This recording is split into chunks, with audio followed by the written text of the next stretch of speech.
night news, an Australian in space. Our first NASA-trained astronaut heading for the stars. 3, 2, 1, 0, and liftoff. Mass mourning. Thousands gather at Port Arthur to commemorate last month's massacre. And interest rates under pressure, a warning from one of the country's top bankers. The Late Night News with Tracey Spicer. Good evening. Australia's first astronaut, Andy Thomas, is tonight orbiting the Earth aboard the space shuttle Endeavour. Although not the first Australian in space, Andy is the first to train as a NASA astronaut. 5, 4, 3, 2, 1, 0, and liftoff of the Space Shuttle Endeavour. A spectacular sight. The shuttle Endeavour blasted off just over 2 hours ago. Call confirming that Endeavour's performance to this point is just as planned. It's the shuttle's 11th trip to space, but the first for Adelaide-born Andy Thomas. Even though he's now an American citizen, Thomas brought with him a unique collection of Australian memorabilia, including a boomerang for good luck. It's not the only Aussie connection. The shuttle was named after the ship Captain Cook sailed. The Endeavour replaced the Challenger, which exploded on takeoff 10 years ago. While in orbit, the 6-man crew will launch and retrieve an antenna, which will be inflated to the size of a tennis court. It's thirsty work, so Coca-Cola has sent up a drink dispenser as part of an experiment on chilled, carbonated and still liquids in weightless environments. The Endeavour is expected to return to Earth in 10 days.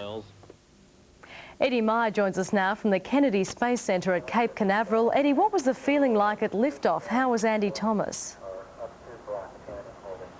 Well, Tracey, you'd have to say that it was simply everybody there was elated. We were with a crowd of a few hundred people. The cheers shot up. And as far as Andy, well, we saw him just a few hours before the takeoff. The smile on his face said it all. This is something he's been dreaming of since he was a child, putting on the spacesuit and being in that position where he knew that in just a few hours he was going to be taking off, just put that smile on his face. And it was a perfect takeoff. Dead on time, and I think everybody at NASA is feeling that elation as well. Now, history has shown these missions can be dangerous. How is his family taking it? Well, that's very, very true indeed. His father, in fact, didn't make the trip. He's, we understand, not well, and the sight of the launch might have been a bit too much for him. Andy's mother, Mary, was here.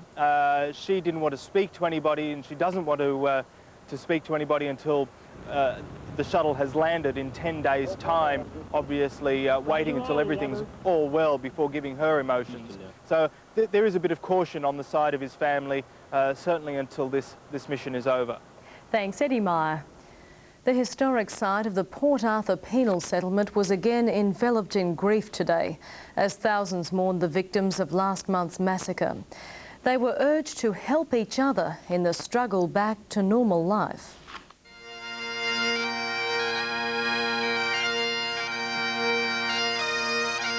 The haunting sound of pipers across the bay at Port Arthur heralded the Tasmanian public's bid to mourn together and find a new beginning in the wake of the massacre. 4,000 to 5,000 mourners were joined by state and national leaders in possibly the biggest community service the state has seen. And 3 weeks after the tragedy, the emotional wound seemed just as raw as people of all ages read from the floral messages of support. Today's service was designed to look beyond the tragedy in mutual support. Today we stand to say that this community will survive, that this community will go on and will continue to share its beauty and peace with all who come to visit this area. But the visual reminders of 3 weeks ago make it difficult for Tasmanians to forget. The macabre mix of police tape and flowers on the gate at Seascape House, where it seemingly all started and ended. That bit of road at Port Arthur, which has become like a shrine where Nanette Meekak and her 2 little girls were gunned down. But remarkably, the call for hope today is backed by the father and grandfather of those victims. It's happened, it's gone, it's past. We'll never forget it. But we've just got to pick up our bags and move on. And it was probably the simple messages that said it all in Port Arthur today. A homemade plaque urging us to never forget April the 28th, and a child's get well message to a state. Rise up to Beeman, 10 News. Meanwhile, the National Party is risking a split and voter backlash for its support of new gun laws. A mass meeting of Victorian gun owners has condemned the party for selling out its rural members. Across rural Australia, farmers and sporting shooters are registering their anger over the federal government's crackdown on guns. We didn't do anything in Tasmania, we didn't do anything in Strathfield, and we didn't do anything in Hoddle Street. Why should we have to pay for it? Last night's rally of more than 1,000 gun owners in the heart of country Victoria, reminiscent of the late 80s when the then state Labor government also tried to bring in tough gun laws. Then the National Party supported shooters. Now they've been accused of taking orders from John Howard. In my opinion, the National Party has sold us out, it is irrelevant, and we should not take any notice of it anymore. But unlike extremists in Queensland who've proposed armed rebellion, these gun owners say they'll take the fight to the ballot box. We won't forget. It's only 3 years, that's not very long. But if you're going to lose your firearm, we're going to remember that the rest of our lives. Meetings like this are being held around the country during the next few weeks. And what shooters are being asked to do is not hand over their weapons until they're given a guaranteed price. Tonight's vote was unanimous. I myself have a firearm that is a semi-automatic SKB, and I'm quite proud of that firearm, and I'm not particularly happy about returning it without getting some sort of decent compensation. Loreen Deal, 10 News. There was a tense police standoff at Lonsdale, south of Adelaide today, when a man threatened to ignite himself and his baby son. The 3-hour drama followed a dispute over custody of the child. Armed Star Force police rushed to an industrial site in the outer southern suburb of Lonsdale just on 9 o'clock this morning. It followed reports that a man had snatched a child from a house at Portalunga after a domestic dispute. He locked himself inside a large shed on the site at Roxburgh Avenue and warned police he would set fire to the premises. There was the smell of some sort of petrol or some other liquid coming from the building, so it was obvious that he had something in there, so we weren't taking any chances. Firefighters and at least 6 appliances remained on standby at the scene. Ambulances were parked nearby in case the man carried out his threat. Police negotiators set up a phone link to try and persuade the man to end the standoff peacefully. The child, a 2-year-old boy, was brought here following an argument over custody. The man has been living here at this shed in a Lonsdale industrial complex since the marital breakdown. Finally, after 3 hours, he walked from the building and handed the unharmed child to police. A bull terrier cross, which had been with the pair, ran around the yard. The boy was taken to the Flinders Medical Centre as a precautionary measure and was then reunited with his mother.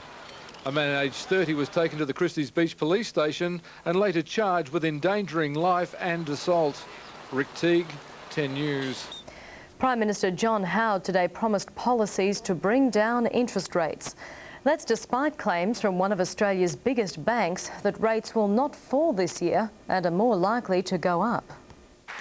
In a major speech to the housing industry in Adelaide today, the Prime Minister renewed his election commitment to bring down interest rates by cutting the budget deficit. One of the things it will do is to contribute towards a climate of lower interest rates. Mr Howard needed to give the reassurance, aware that only a few hours before, the head of one of the big 4 banks had made this gloomy prediction. There will not be a change in interest rates, probably for the rest of this calendar year, and that the next move when it happens is more likely to be up. The ANZ believes rates will need to rise as the economy grows, but the government hopes its cost-cutting will be a more powerful factor, keeping them down. If you want to help to build the conditions for lower interest rates in Australia, you ought to support a sharply lower budget deficit.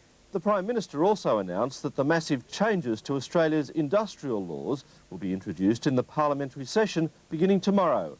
They'll include a new special exemption for independent contractors, the reinstatement of the secondary boycott laws and all other election commitments. We will be throwing out the former government's stupid, job-destroying, unfair dismissal law. Unions admit they've lost that battle, but will fight hard against other parts of the legislation. Already a number of industrial laws that I've spoken to indicate that there are serious grounds for challenge in the High Court. The government, meanwhile, is prepared to have its bill scrutinised by a Senate committee. Paul Smith, 10 News. In the news ahead, a country town shocked by the attempted abduction of a young girl. And a spectacular end to a hostage drama in South Korea.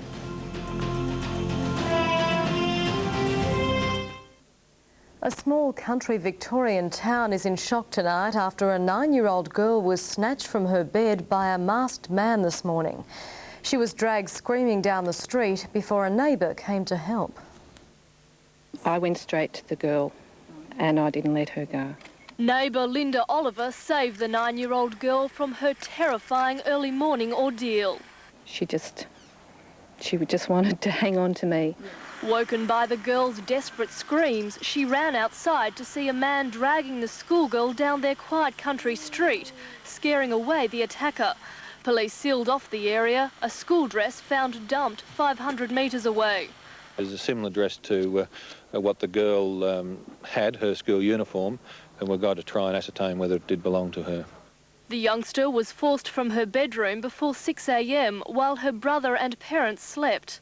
Police say during the struggle, the little girl managed to rip the man's balaclava from his head, her high-pitched screams alerting a neighbour. What we've done in schools in the area came out this morning. She made a lot of noise and it saved her in the situation. Police say the girl wasn't physically harmed, but they believe she injured her attacker in the struggle. I think that was my initial shock, not in our street. Not in our street. Melissa Aston, 10 News. 48-year-old Bernard Joseph Sims of Kuwirup, east of Melbourne, faced a special court a short time ago, charged with abduction, aggravated burglary and child stealing. 2 Perth motorcyclists are dead after a crash on the Great Southern Highway near York. The pair was travelling to the popular tourist town with a group of friends. Mundaring police received an emergency call just after 10 this morning. 2 young men believed to be seriously injured, possibly dead, after a horror smash on the Great Southern Highway just past the notorious Lakes Turnal. It's, speed, carelessness, but, like I say, we've still got to inquire into the cause of this one, but people have just got to take a lot more care when they're travelling on these roads.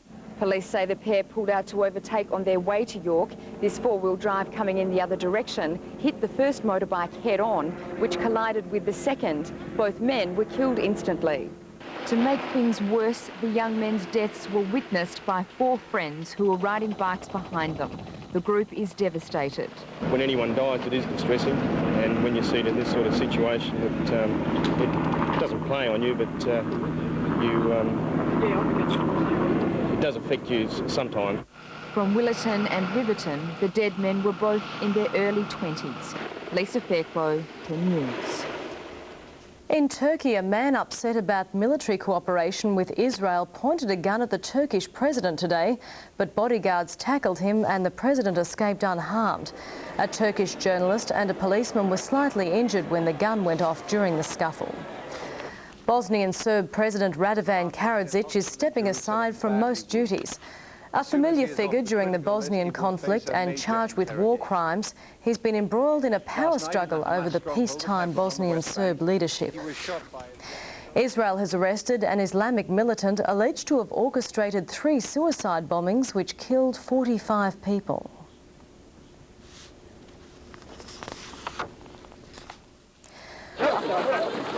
Korea has ended dramatically with police storming the apartment where 2 hostages were held.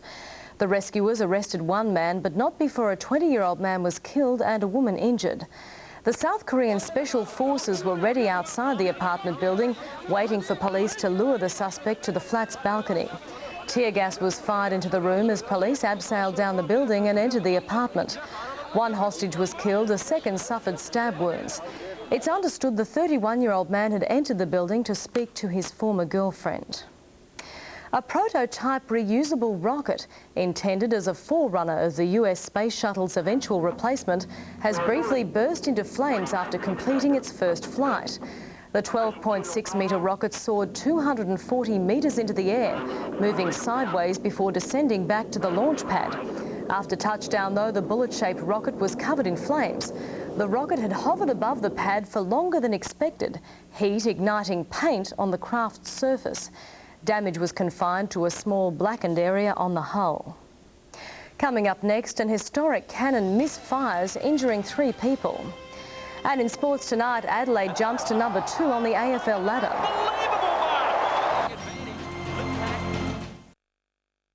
The reenactment of early colonial life in Sydney went horribly wrong today when a cannon misfired. 3 employees of Old Sydney Town near Gosford were taken to hospital. Police say the trio was loading the cannon with gunpowder when it detonated.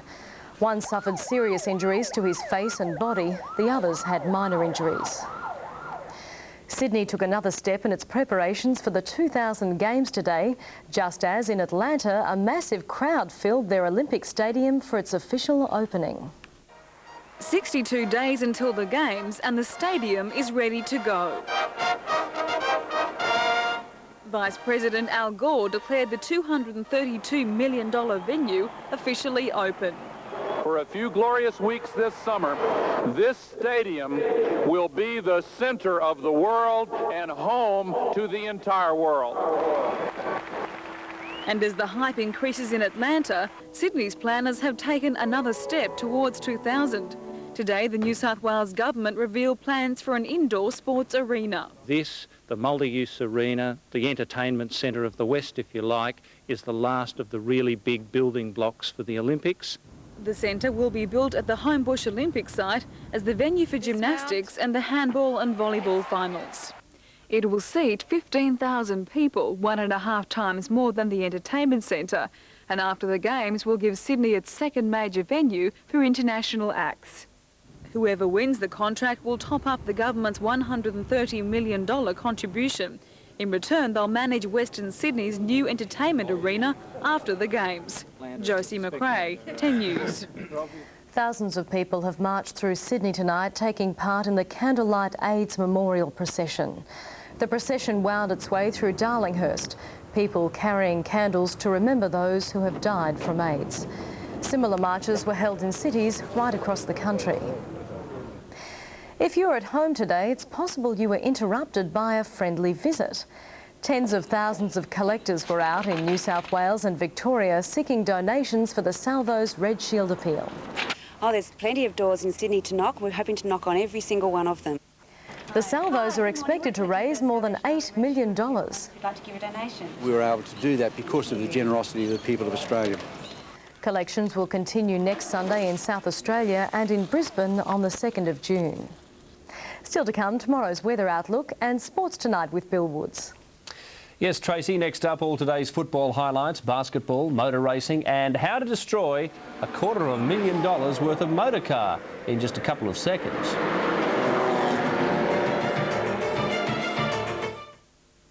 To the weather now, and it was a dry day around most of Australia. Fine and in the mid to high 20s for Queensland.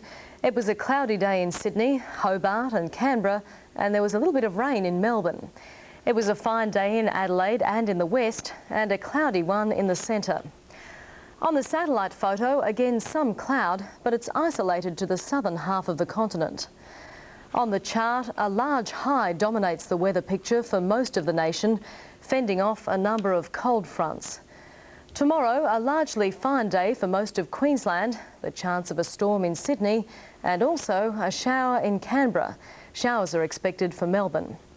It should be a mainly fine day for Hobart, Adelaide and Alice Springs, and a fine one in WA and the top end. And that's the news to the moment. Our next national bulletin is tomorrow morning at 11:30. We'll leave you now in the company of hundreds of Melbourne pets, inaugurating an event called A Million Paws, raising funds for the RSPCA on the anniversary of its founding. Good night.